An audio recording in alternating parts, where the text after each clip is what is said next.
Eh bien, bonjour à tous une fois de plus. Monsieur Richard Ames continue de recevoir des soins palliatifs à l'hôpital tout en restant alerte et activement engagé dans l'œuvre. Hier, il a posé des questions sur l'autobiographie de Monsieur Meredith et nous avons été heureux de lui annoncer qu'elle allait être imprimée. Il voulait également savoir comment se portaient les émissions et les revenus.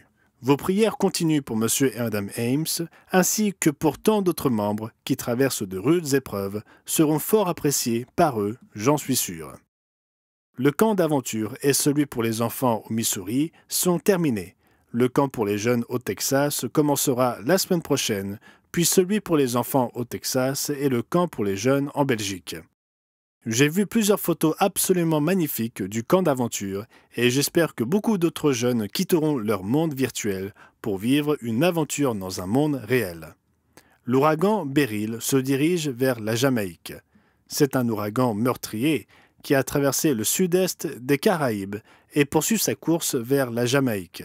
Au moins 7 personnes ont été tuées à la Grenade, au Venezuela et à Saint-Vincent-et-les-Grenadines.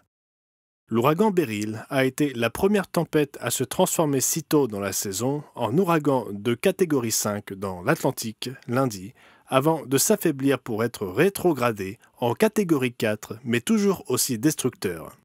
Ce titre est apparu cette semaine. La montée de l'extrême droite française va-t-elle altérer les liens avec l'Allemagne?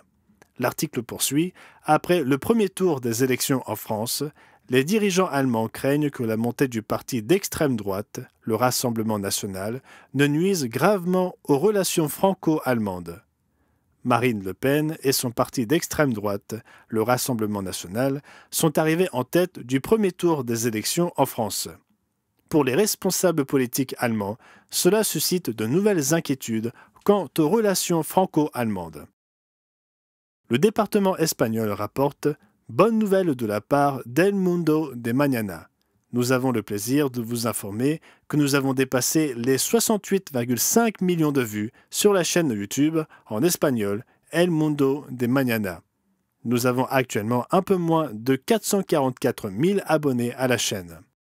Et les abonnés sont très importants car ce sont des personnes qui disent « Nous voulons visionner plus de vos vidéos ».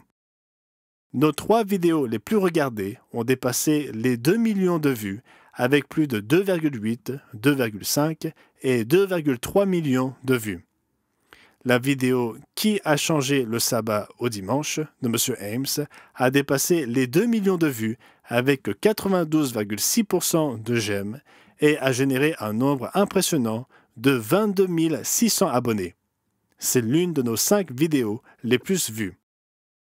D'un point de vue personnel, Carole et moi allons commencer notre périple vers le Texas pour le camp des jeunes en compagnie d'un membre du département de la télévision, M. Travis Pate, qui sera là cette année pour recueillir des clips pour le film de l'arrière-scène de l'œuvre qui sera diffusé lors de la fête des Tabernacles en 2025.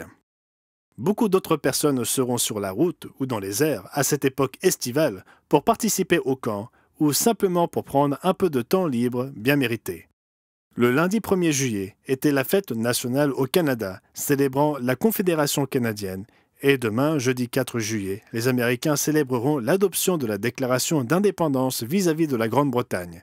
Donc c'était Gerald Weston pour l'Église du Dieu vivant, pour la semaine se terminant le 6 juillet 2024. J'espère que vous passerez tous un merveilleux sabbat.